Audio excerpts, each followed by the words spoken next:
Okay, let's go ahead and get started. Welcome to the Conservation in Action webinar series put on by the trustees. My name is Cynthia Dittbrenner. I'm the Director of Coast and Natural Resources here. Hopefully you've joined us for some of the previous webinars. We've taken an in-depth look at all the work we do as an organization and how we care for our special places. There's still a few more after this you can take advantage of. The Trustees has over 120 properties, unique histories, unique ecology at all of them. And so we have just a huge team of stewards, curators, ecologists, and many others that bring these properties to life.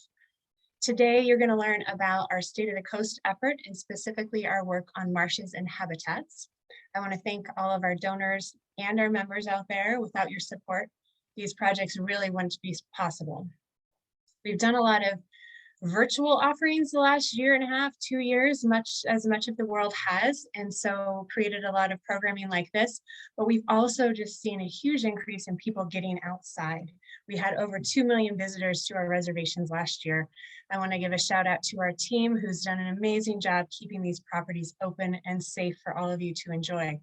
So I hope this webinar today inspires you to get out and explore a trustee's property or perhaps a coast somewhere. And again, thanks for supporting our mission to protect and share the places we love.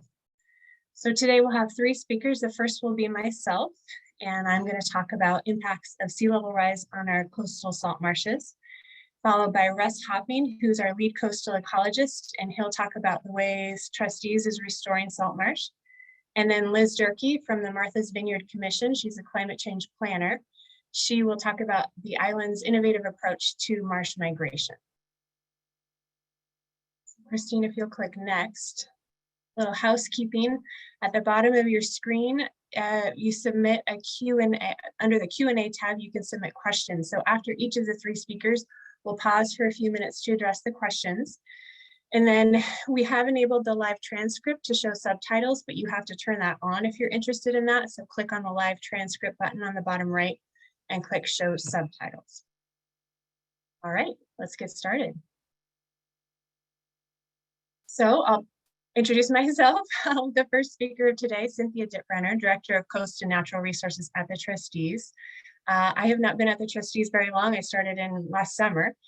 Very excited to be here. I have a 20 some odd year career in natural resources, including stream river restoration, floodplain work, agriculture resilience, climate change impacts, and now working on our coasts and across the state on the ecology and natural habitat at our reservations.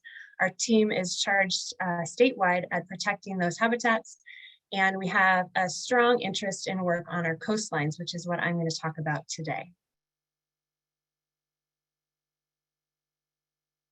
So 4 years ago, we started a coastal strategy, and what precipitated that is we were noticing a lot of changes on our properties, erosion, changes in marsh health, and we wanted to know what the impacts of sea level rise and storm surge specifically were on our properties. So we did a climate vulnerability assessment of just our reservations. We own or manage 120 miles of coast, so this was not insignificant, but it was just focused on our properties. And the results were really illuminating. And so as a result of that, we launched a larger coastal strategy and brought together different pieces or parts of the organization to address this coastal change more holistically. The coastal strategy has 3 tenets. 1 is to protect our coastline and to advocate for its protection. 2, inspire a love of coast. So that's where we do community engagement and education. And 3, focus on our most vulnerable places. So taking a look at the data at what's at stake, and that's some of what I'll be talking about today. Next. So what came from this coastal strategy, one of the initiatives was a State of the Coast report. We thought, let's do 1 report for each section of the coastline for 5 years until we've covered it all. So the first year in 2020, we launched a report for the North Shore. And then in last year, in 2021, we launched this report for the islands, Martha's Vineyard, Nantucket, and Gosnell. That's what we'll be talking about today. and now we're working on a report for the South Shore in the Buzzards Bay area. And the point of this report was to broaden that coastal vulnerability assessment we did on just our reservations to the entire coastline. Let's take a look at the impacts of flooding, erosion, sea level rise, storm surge, and habitat migration across the entire coastline so we can collectively work with our partners to make a difference. Next. Those of you who joined us for the first two webinars in this series where we talked about state of the coast have already seen this slide. The first one was about our developed coastline and impacts to infrastructure. The second was impacts to beaches. And this one we're focusing on salt marshes. So the graph on the left shows you sea level rise. The green is the level that has been recorded to date. And then the four dotted lines represent four diverging scenarios. And these are based off of different emission scenarios. So that means how many greenhouse gases are we going to emit? For planning purposes, we've been advised by the state to plan to that high line, that orange dotted line. But it may be higher, unlikely to be much higher, and it may be lower.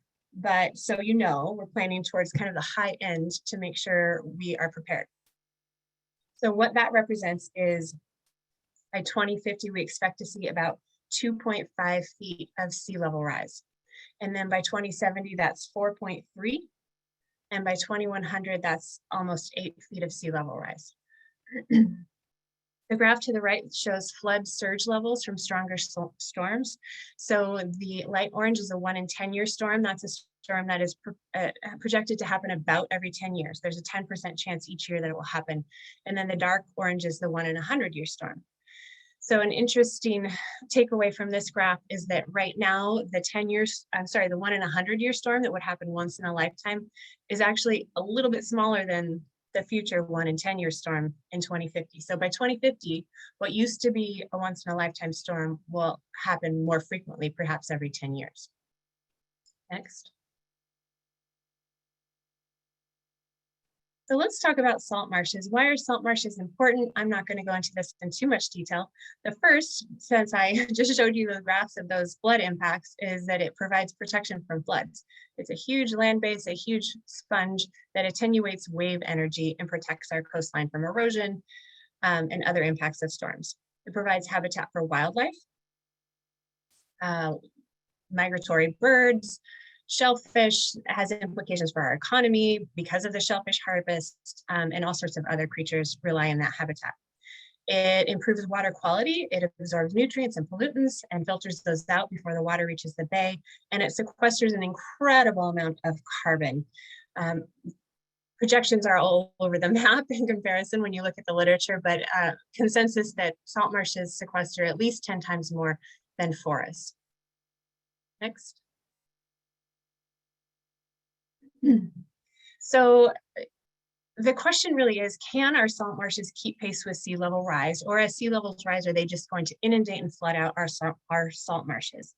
The blue line on this graph is a representation of sea level rise, and then the dark green line represents the speed at which our salt marshes are accreting or increasing in height.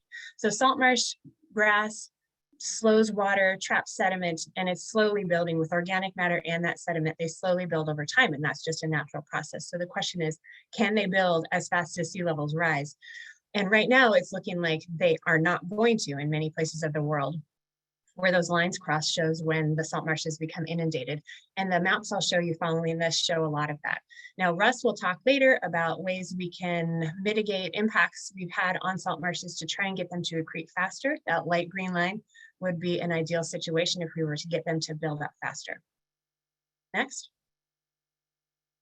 All right, so let's take a look at some of the maps. I thought I'd pull in just a few example areas. This is Pocha Pond on Martha's Vineyard on Chappaquiddick Island. What you're seeing here is results from the SLAM modeling, which is sea level affecting marsh migration. Now, this is not our data. I want to give kudos to Coastal Zone Management at the state. This is their data that we pulled in and used. The light yellowish green, depending on your screen, represents high salt marsh. Now, high salt marsh, there's high salt marsh and low salt marsh. And high salt marsh is inundated a few times a month, maybe just once a month. Low salt marsh is inundated every day at the high tide. So it's much wetter, different types of grasses and different habitat. And high salt marsh is going to protect us much more from those coastal storms. So right now, most of the salt marsh on the islands are high salt marsh. You can see that in yellow. This is present day conditions. So if you click forward, Christine, the next one is 2030. And we're already on our way to 2030. These projections were created a while ago. So a lot of this is already happening, but you can see the light teal color, that's the low salt marsh, is starting to infiltrate, becoming inundated every day. And then the next one is 2050, I believe. That's showing that much of this marsh now is going to be tidal flat, that light blue color, by 2050. And there may be another. 2070, much of it is going to be open water. So huge loss of wetland there. The next slide shows an example on Nantucket. So this is on the Cascada-Cotuí Wildlife Refuge. If you're walking out or driving out on the beach towards the Great Point Lighthouse, to the left, you will see a big pond, Cascada Pond, and there's salt marsh surrounding that. So again, that light yellow is the high salt marsh. This is the present day conditions. So if you click forward, 2030, starting to get inundated and turning into low marsh, that tealish color.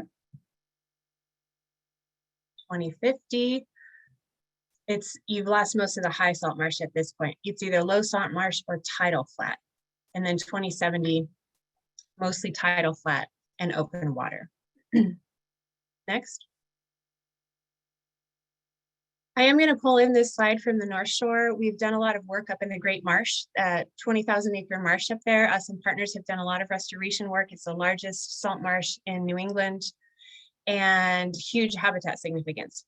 So this is the same map, but slightly different colors. The light yellow is the high salt marsh now. You'll see most of the marsh is that high salt marsh that's only inundated once or twice a month. And then the next slide just bumps us out to 2070. Next. And you can see that most of it has transitioned to low salt marsh. Next. All right, so if you like numbers, on Martha's Vineyard, we have 885 acres of marsh, and most of that is high marsh. By 2050, so in the next 30 years, about 50% of the high marsh will be lost, and 30% of the total marsh area, high and low, is going to be lost. That's the projection. The next slide shows Nantucket. So 910 acres total, 860 of that's high salt marsh. So by 2050, this is a little more extreme, we see 570 acres of high salt marsh lost. So 65% will be converted to either low salt marsh or intertidal. And then only 5% is actually lost. So most of that will be converted to low salt marsh. Next. Okay, so I'll just, one last concept before I wrap up is this concept of marsh migration.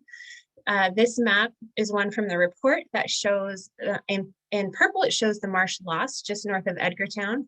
And then in green, it shows the marsh corridor. So where is marsh likely to migrate if it were unimpeded due to sea level rise? And we can start to use this to plan and think, can we protect that area? Can we convert that area and think about allowing the marsh to move into that or restoring it in preparation? Next. This shows Nantucket Harbor. I like to show this one because in some cases it's not really going to be feasible for us to allow the marsh to migrate. This green area in the upper left is where the migration corridor is, but you can see that that's already developed land. So in some places we can think strategically, and others we may need to protect against that migration. Next. And then here's also on Nantucket and Matticat, slightly different colors, but the blue shows current marsh and marsh loss, and then the green is showing migration corridors. Next. Here is our website, the trustees.org/coast. If you want to access this data, you can zoom into your property, into your town, click on maps to the left, and you'll see something like this, and you can click on the different data. Here you can also access the flooding data or the erosion data, but what we've been looking at is this SLAM marsh migration data. Next. So I'd like to thank our sponsors of this State of the Coast report for the islands, Remain Nantucket and Breckenridge Capital Advisors. And the last slide provides my contact information. So let's see. I think we have time for a question or two. Christine? If anyone has any questions, please feel free to use the Q&A button at the bottom of your screen. And Cynthia, I'm seeing one so far. Here we go. What can we do to stop the loss of marsh? Russ will talk a bit about restoration techniques for our marshes and how we can help them accrete faster and keep up with the pace of sea level rise. I think I would be remiss in saying, wow, it would sure be nice if we were not on that high climate change scenario for emissions. So although the trustees doesn't do a lot of work in emissions reductions, I mean, we do internally, I would say anything we can do to advocate for or reduce our carbon emissions would get us on a lower, one of those lower trajectories. That would certainly help as well. But yeah, stay tuned for Russ's presentation on that. And if anyone else has any other questions for Cynthia that you think of later, please feel free to use the Q&A and we can come back to it at the end. But I think we'll move on. All right, so I will pass the mic on to Russ Hopping, who again is our lead coastal ecologist at the Trustees, to talk about some of our restoration efforts on the Marsh. Russ, you can go ahead and give an introduction to yourself. I don't have a bio for you. Oh, sure. So, hey, everyone, it's great to be here. I am Russ Hopping, lead coastal ecologist for the Trustees. I've been around for a couple of decades anyways, working on ecology issues with the Trustees. But most recently, last few years, I've really been spending a lot of time looking at our salt marshes and what we can do to help them be more resilient. And Cynthia's presentation was really an awesome starting point. So it should really set the stage well for what I'm going to be talking about, and that is some of these nature-based techniques that we are using, and I think they have a greater application statewide for helping salt marsh be more resilient. So next slide. Yeah, so you did hear about why salt marsh is a significant resource. There's many reasons, particularly, coastal, serving as a coastal buffer for our communities and the economy and tourism, et cetera. One of the things as an ecologist that I've focused in on is the significance of salt marsh as habitat. And I want to talk a little bit about the salt marsh sparrow. I do frequently call the salt marsh sparrow, which you can see here on the screen, the piping plover of the salt marsh. And that's because the salt marsh sparrow lives nowhere else but in salt marshes. It breeds from southern Maine down to Maryland.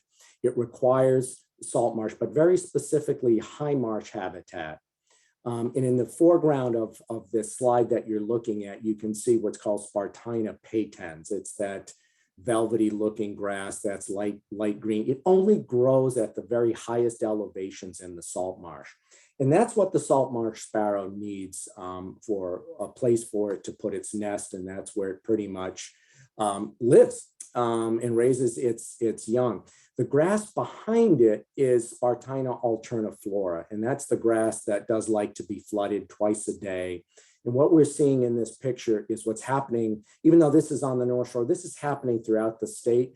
The high marsh habitat is converting to this transition marsh. And this is a stunted form of the alterniflora, which some of you may be familiar with. It grows in the creeks, and where it's getting that tidal range twice a day, tide coming in and leaving, can get quite high. It can get up to 6 feet high.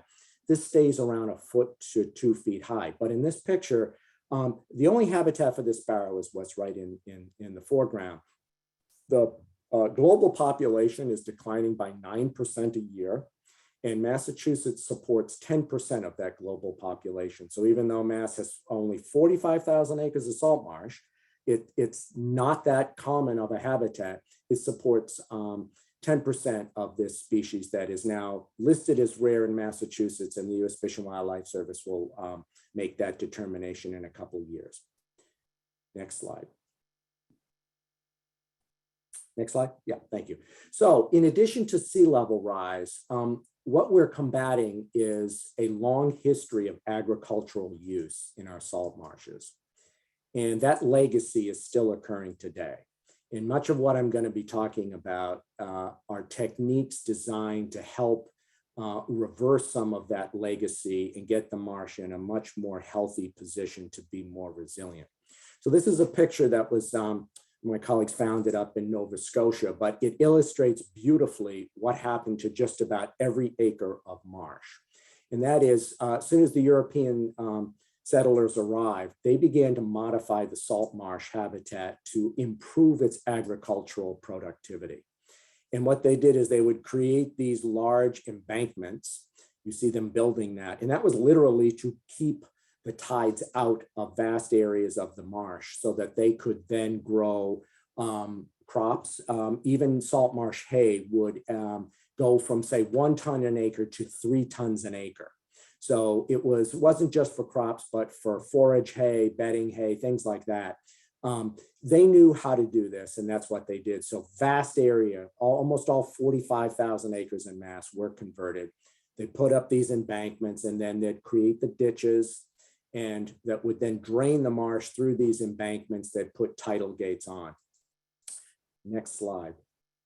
We can see much of that legacy today. This is an example again from the North Shore, but it's an excellent one. It shows where the ditches were placed very close together.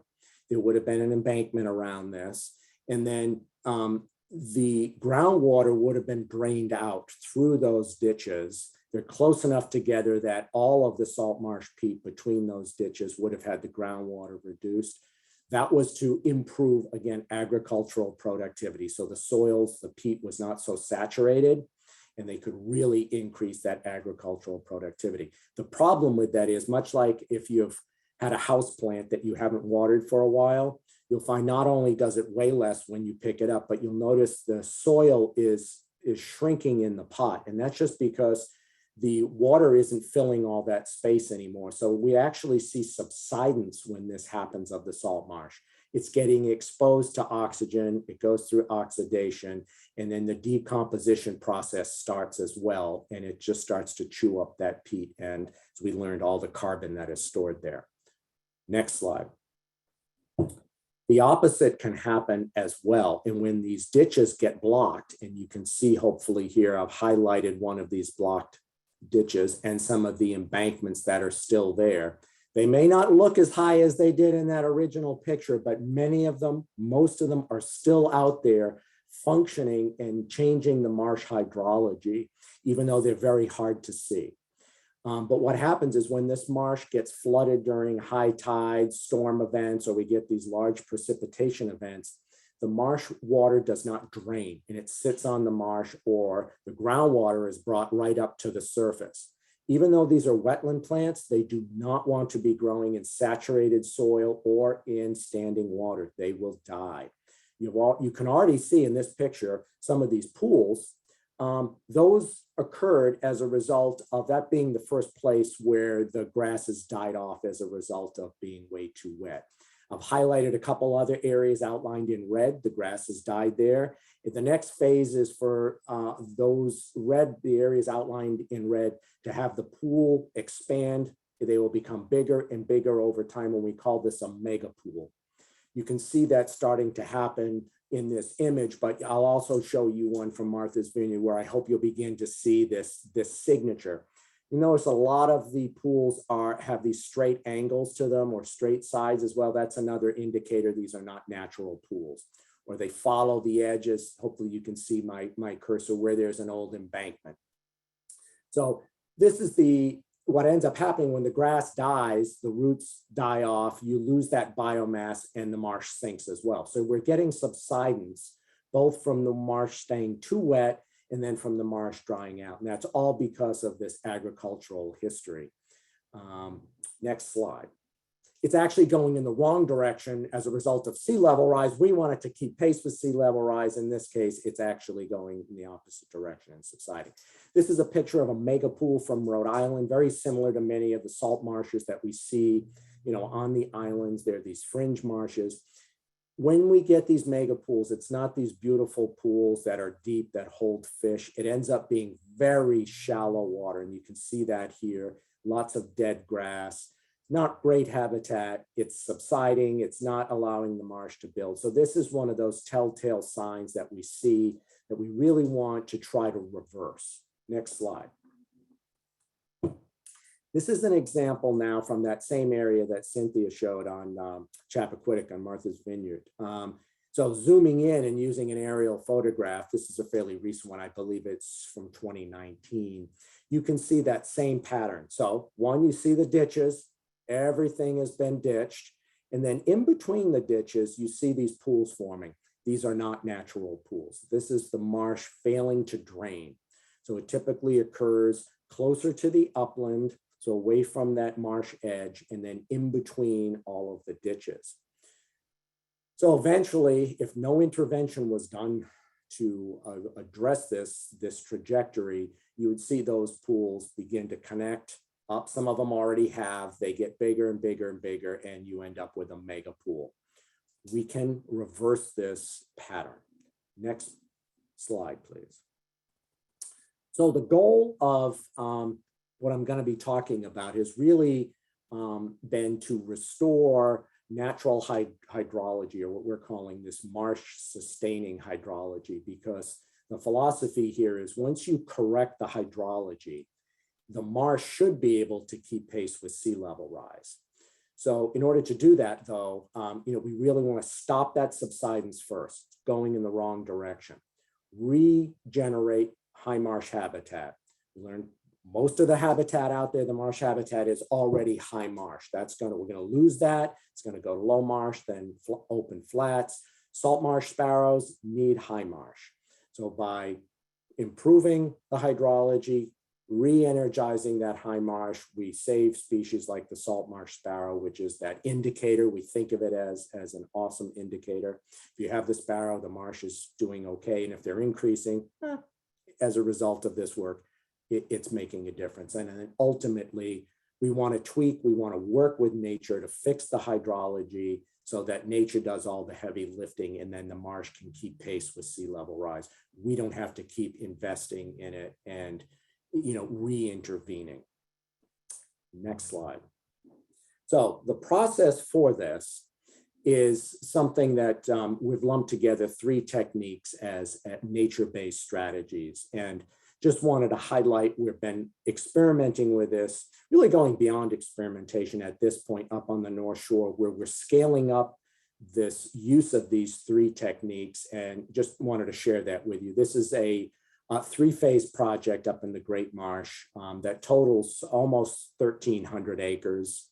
Our partners, in this case, U.S. Fish and Wildlife Service, as well as the state, Mass Wildlife, they have similar projects underway. So at the moment, the partners are either actively in the process of restoring or in the planning phase, where we're designing the restoration plans and finding funding for about 4,000 acres of marsh that will receive this trio of techniques that I'm going to be talking about. Next slide. This is a close-up of what a restoration plan for salt marsh, and particularly high marsh, looks like using these 3 techniques. The first and primary technique is ditch remediation. And I'm going to explain that here in a second, but what I want you to understand from this picture is all these red lines are the old embankments that were created by the farmers going back hundreds of years. Hard to see, but they're all there and still functioning in some way. The blue and yellow lines are the ditches that were dug to expedite the draining of the marsh. So the next slide, we're going to be treating all of these green ditches with what we call ditch remediation. On the left, you see a typical ditch. That's the way they are out there in the marsh now. During low tide, it allows the groundwater to drain from the marsh quite deep, 2 to 3 feet down. You get the marsh grass up on top. That's the oxidation trajectory that I was talking about. So this allows that marsh to drain fully, and then air to get in and oxidize. On the right, you're seeing after the same ditch treated after 3 years of ditch remediation. So what's done is we cut the salt marsh grass, then we get salt marsh hay adjacent to each ditch we are treating. And then we move that grass into the ditch, secure it with some twine and some stakes. Only want to do about 1/3 of it a year. And what that does is that sequesters all the sediment that's coming in with each incoming tide. And in doing so, we're able to rebuild over a period of years as close as we can to the natural peat. And that's important because then what it does, it allows for the groundwater to be recharged, get it closer to the surface, not all the way, so that that marsh is no longer subsiding as a result of decomposition. Next slide. These are the tools of the trade. These are small machines that have been imported from Europe, pretty much for hillside, steep hillside, small scale agriculture, but they work beautiful in the marsh. They have these oversized tires. One person can walk behind. They have very little impact on the marsh. The machine on the left has an old-fashioned type sickle bar. So it cuts the hay without chopping it up into mulch hay. We want the hay to be in long strands. On the right is a small hay rake. So it literally automates the movement of the cut hay into the ditch.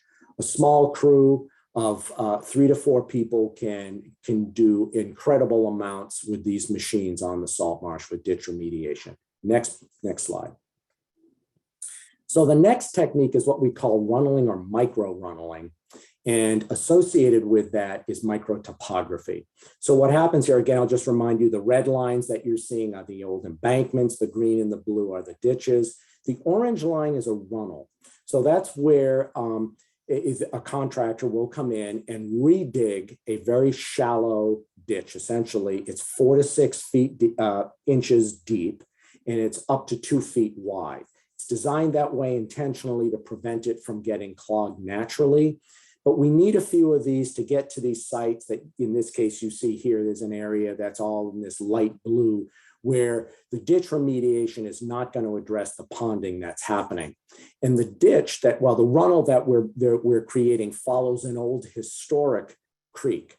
So we're trying to put these runnels back where they would have occurred naturally. The material that gets excavated then gets piled up into these small islands on the marsh and secured, and they will revegetate, and those become potential nesting habitats for the salt marsh sparrows.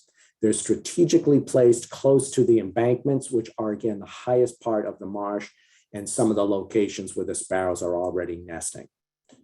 Next slide. This is a diagram just explaining why the runnels work. So on the left side, this is what's happening to most of our marsh out there. The groundwater is at, where the marsh can't drain. The groundwater is at the surface, or there's actually some shallow standing water. Again, the plants don't like it. They begin to die off. You see that happening there, and then ultimately it becomes a mega pool. On the right, create a runnel. It allows for that surface water and the near surface groundwater to drain down to provide better growing conditions for the grass. It stimulates the grass, it moves in quickly, colonizes. The more grass we have on the marsh, the more sediment that will get trapped. And 80% of the peat is undecomposed organic matter from the plants. These are annual plants, so they're growing every year, laying down all that thatch. And then 20% of it is sediment that's coming into the system through that daily tide. Next slide. This is this just happened last week up on the North Shore. This was the Trustees' first runnel, and you see the excavator is operating on some mats, very low impact here, and then the excavated material is piled up there, and the excavator is driving a wooden stake into the pile of almost like sod. It's the roots and the peat to keep it from moving around during high tides, flood tides, and ice events. And then within 1 year, what you see there as a little island will look like the next slide. And this is an image from the nearby Parker River National Wildlife Refuge where they did the exact thing. And that's was excavated material, and within 1 growing season, that's what it looked like. This robust salt marsh grass that's completely covered it. Next slide. And that's my presentation. So thank you. I just want to give a shout out to our funders here that have been partners in not only helping us scale up, but and do the work, but fund the work as well. We couldn't do it without this funding. Thank you very much. And with that, I think there may be some time for questions. Yes, and Russ, you have a couple of questions so far. The first one that has come through is, why are you only restoring some of the ditches and not all of them? Yeah, that's an excellent question. Thank you. But before the farmers altered the salt marshes and fractured it with all of these ditches and embankments, there would have been natural creeks that, smaller and smaller as they get further into the marsh or upstream of the marsh. So the marsh needs to flood and drain. So there needs to be a network of creeks. We're not trying to recreate all the natural creeks. The ditches that exist can function in the same way. So we're taking advantage of those ditches and just filling in the ones that are necessary to create what we call primary hydrology or primary channels. So the ones we leave are critically important to allow the daily tides to come and go, but more important, by the water that was going through all the treated ditches has to go somewhere now. So that water will now be diverted to the remaining ditches. So that increases the flow, the volume in those ditches. So when we do get those high water events, there's enough flow that forces the sediment that we need to build the marsh up onto the marsh platform. The other thing that it's critical for is by increasing that flow, those ditches will not clog and we won't have that waterlogged scenario. So we have to keep some of the ditches. If we didn't, then the marsh system just wouldn't be functioning naturally and we wouldn't be making that progress. So that's an excellent question. Thank you. Okay, great. And I think we have time for one more question, and then we'll move on to Liz. Are high and low marshes resilient enough to retreat and establish themselves further inland? If so, can they do so on the timescales you outlined, 2030, 2050, et cetera? Yeah, interesting question. So both marshes can migrate, but obviously it's the high marsh that will migrate first typically, but it has to have a pathway. So one, if you don't have a pathway, they just can't migrate. A lot of the land that has been identified through the modeling that does exist, it doesn't compensate for the rate of marsh that we're expected to lose. Unlike further south along the coastal plain, New England is, we have islands. Those are the tops of drumlins typically. We have steeper shorelines. So even though both marsh can migrate, they one have to have a pathway, and two, it's not going to be equal to what we're going to lose. So I often like to say what we're trying to do is also do vertical migration by restoring the marsh hydrology and allow that marsh to build. But I think maybe, Liz may also talk a little bit more about those migration pathways. Great, thank you, Russ. And now we will move to Liz. Hi. Yeah, Liz, go ahead and give an introduction for yourself. Great. Hi, thank you. My name is Liz Durkee, and I'm the first climate change planner for the Martha's Vineyard Commission, the island's regional planning agency. I've only been at the job for about a little over a year. Before that, I was the conservation agent for the town of Oak Bluffs on the island for 26 years. And during the course of that job, I fell in love with salt marshes for all the incredible values that they have, and became very, very concerned about how sea level rise would impact the salt marshes. Right now, we're also working on a climate action plan for the island, and our objectives are going to include both the restoration of our marshes and also looking at ways to allow the marshes to migrate. So today I want to talk about, if you could go to the next slide. Today I want to talk about a salt marsh migration project that we're working on here. We all know why salt marshes are so important. When I was working back in the town a couple of years ago, the idea for this managed retreat project came about. I brought it to the Conservation Commission and they discussed it, and they shared the idea with the town planning board. And amazingly enough, the two boards decided to work together on this project, which does subcommittee was for the idea. And then I moved to the Martha's Vineyard Commission. And so now I'm sort of working on it from a different perspective, but anyway, still moving forward, thankfully. Next slide, please. This is our project idea. The project site is Nantucket Pond and the salt marsh surrounding it. It's an important pond for shellfishing and recreation. It's got health problems, as all our ponds do. And it was chosen also because there are many houses on properties abutting the salt marsh.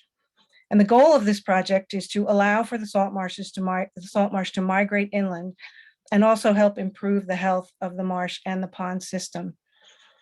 And the project idea is this. It's called a Salt Marsh DCPC, which is a District of Critical Planning Concern. And that is something that's regulated by the Martha's Vineyard Commission. A DCPC is a site that is of special importance and thus arguably requires specific regulations to guide the development.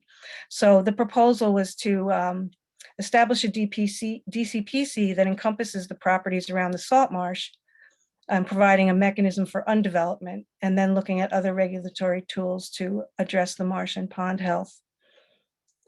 Next slide, please. This is a picture of the island. The Nantucket pond is on the right-hand side in the middle. It's the long, thin pond.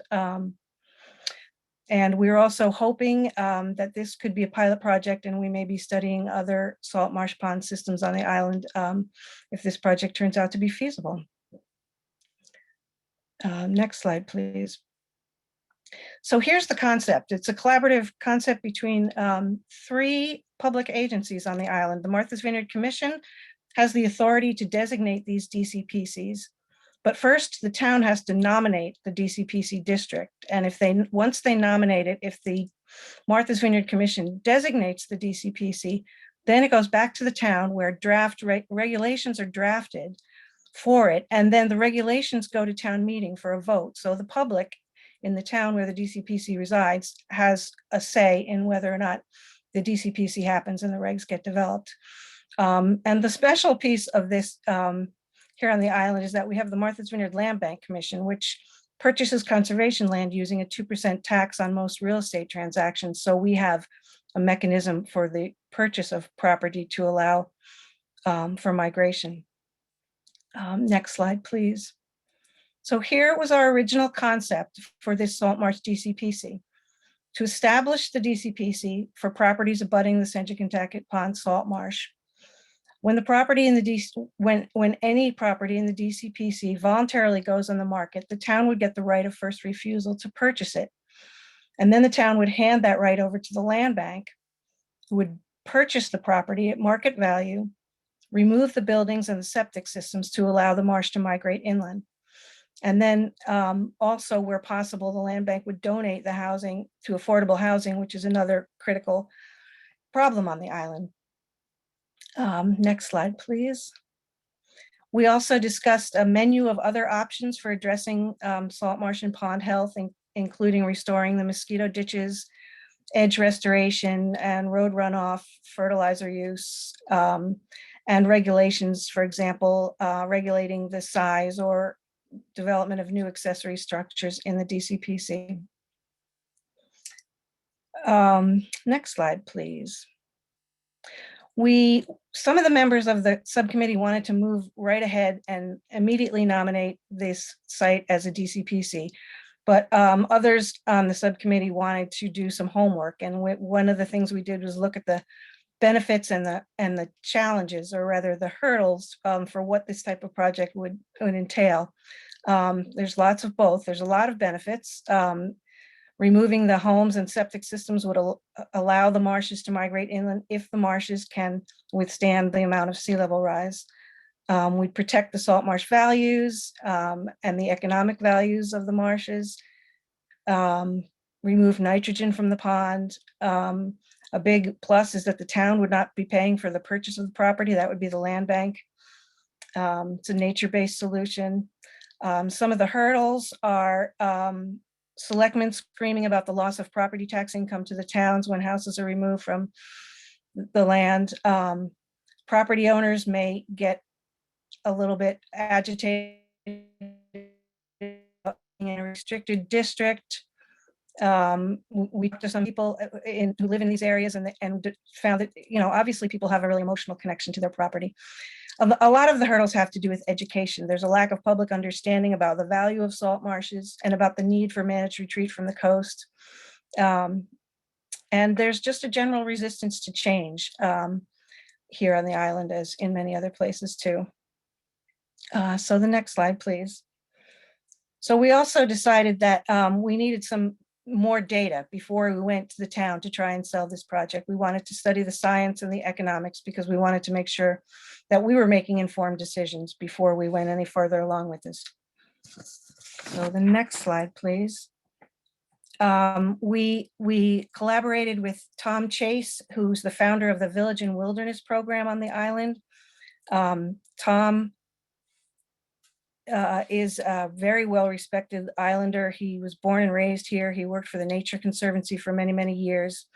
And he started the Village and Wilderness Project, which is a nonprofit that they work to amplify the power of other organizations by funding and developing innovative strategies to protect the environment. And then I learned about Rob Young when I read a book he co-wrote called The Rising Sea, and discovered a case study he did on coastal hazards and targeted acquisitions for a town called North Topsail Beach, North Carolina.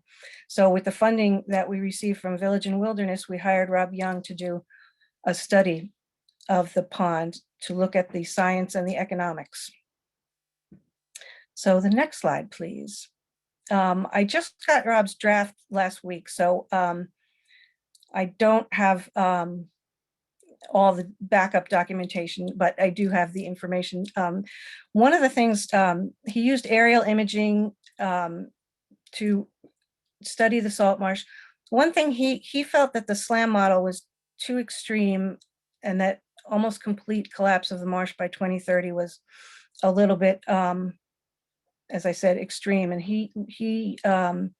so he used other data as well. He digitized ArcGIS and compared the imaging to some 2019 imaging. And if we go to the next slide, I can show you his results. The green area is the area where the marsh will migrate in 3 feet of sea level rise. And the pink or red are the houses. And you can see that there are some areas where the houses are directly affected by the marsh migration, but there's a good buffer there. A lot of the houses at 3 feet of sea level rise marsh migration are not yet impacted specifically by the migration. So the next slide, please. Some of the findings included that this salt marsh is ecologically significant. It's not anywhere near as big as the Great Marsh, but it's significant to this community. As I said, there are good setbacks between the marsh and the structures. Rob said the biggest concern really is that the leach fields and groundwater infiltration will be the first problem before the structures are impacted. The leach fields will fail. And he calculated that the annual ecological benefits of the marsh are $1.74 million. And the next slide, please. His calculation showed that the marsh can keep up with 3 feet of sea level rise in tidal marsh areas with good tidal exchange. He noted that there are 160 acres of salt marsh today, and that in 30 years, about 170 acres of land could transition to salt marsh in a best case scenario. He found that 15 houses intercept with the 3-foot marsh migration area, and that 50 septic systems exist between the marsh area and the houses that will be problematic. Next, please. So we only have the draft of this report. We don't have the final report yet. We still have some questions we want answered.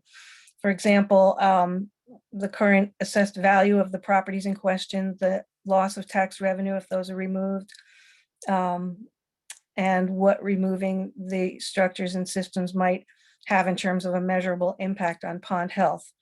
So I'm very glad that we didn't go ahead and just nominate the entire pond area as a DCPC before we got all this information, because this leaves us with a lot of things to think about.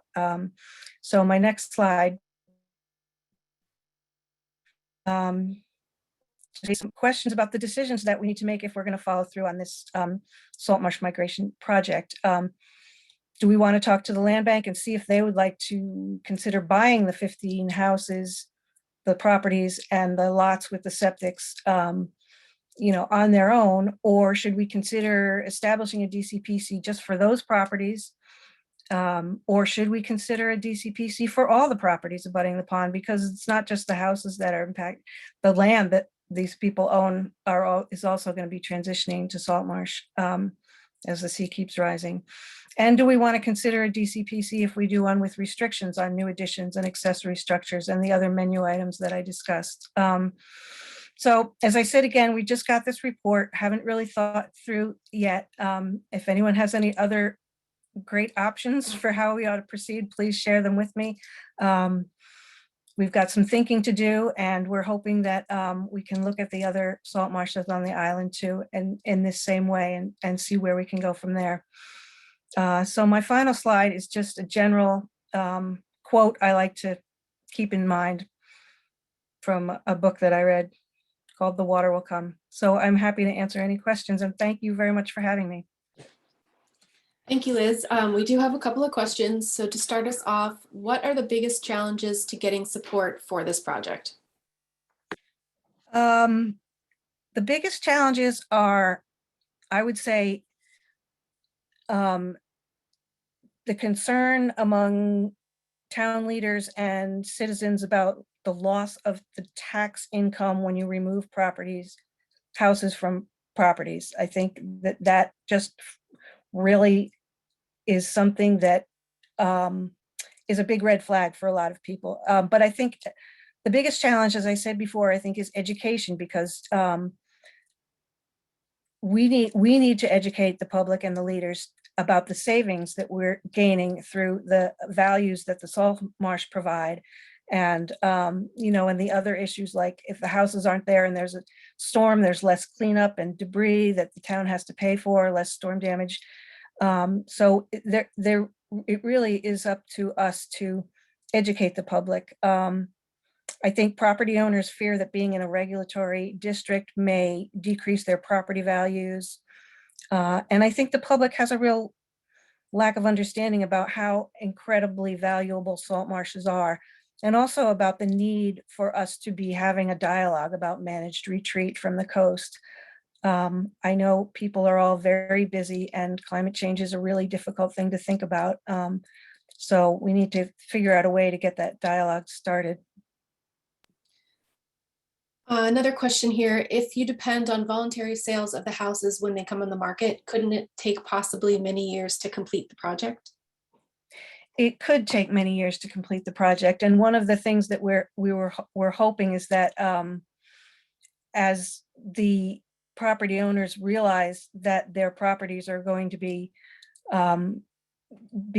turning into salt marshes, and that they're losing, I'm sorry, that they may consider selling their property at an earlier date than they would otherwise.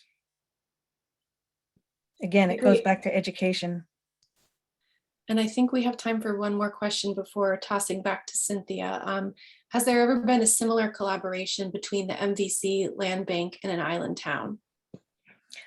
I'm not familiar with anything as specific as that, although I do think that with climate change, you know, collaboration on the island is not something that happens easily, but climate change is an issue where collaboration just really needs to happen, because the impacts are affecting all the towns in the same way. And also it's a small island, and I think it helped that I worked for the town, and then I moved to work for the Martha's Vineyard Commission. And at the same time, I had also all these years been on the Land Bank Advisory Board. So there was a kind of a consistency to this, and hopefully things like this will happen more often.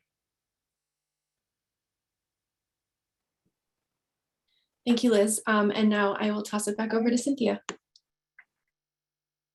Thank you everyone for joining us. That's a wrap. There's a few more of these in the webinar series. Next week, there's one called Waterfront Project Updates, where you can hear about our one waterfront project in East Boston.